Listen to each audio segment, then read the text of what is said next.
2 Kings chapter 11. Athaliah, Athaliah, Athaliah. Sorry, I'm a dork today. Athaliah kills the king's sons in Judah.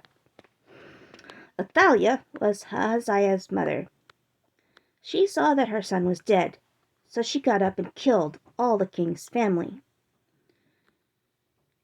Jehosheba was King Joram's daughter and Ahaziah's sister. Joash was one of the king's sons.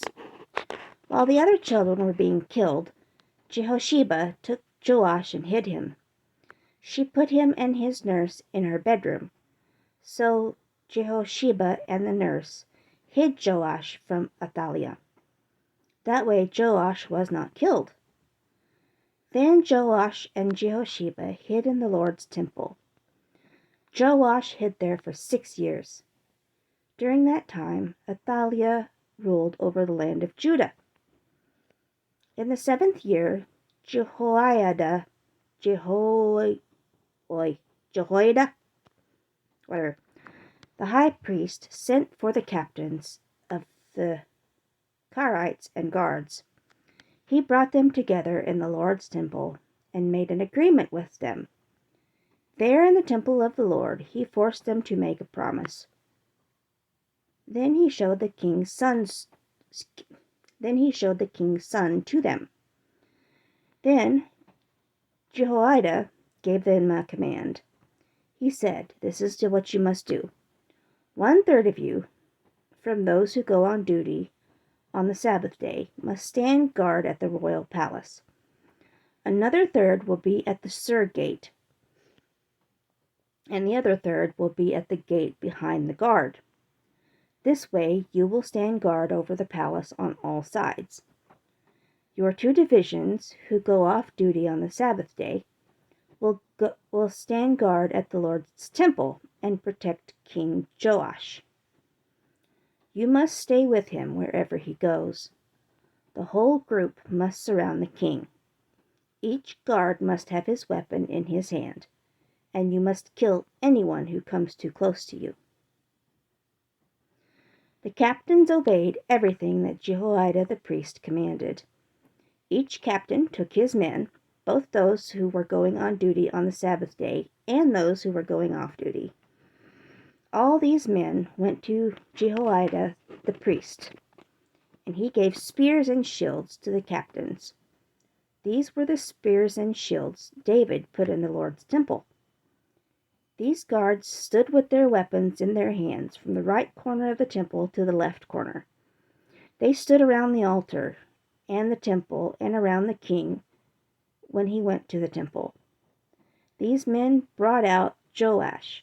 They put the crown on him and gave him a copy of the agreement. Then they anointed him and made him the new king. They clapped their hands and shouted, "Long live the king!" Queen Athaliah heard the noise from the guards and the people, so she went to them at the Lord's temple.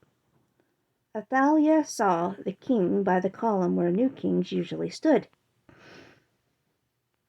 She also saw the leaders and men playing the trumpets for him. She saw that all the people were very happy. She heard the trumpets, and she tore her clothes to show she was upset. Then Athaliah shouted, "Treason! Treason!" Jehoiada the priest gave a command to the captains who were in charge of the soldiers. Jehoiada told them, "Take Athaliah outside of the temple area.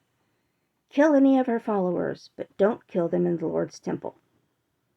So the soldiers grabbed Athaliah and killed her as soon as she went through the horses' entrance to the palace. Then Jehoiada made the agreement between the Lord and the king and the people. This agreement showed that the king and the people belonged to the Lord. Jehoiada also made the agreement between the king and the people. Then all the people went to the temple of Baal. They destroyed the statue of Baal and his altars. They broke them into many pieces. They also killed Baal's priest, Matan, in front of the altars.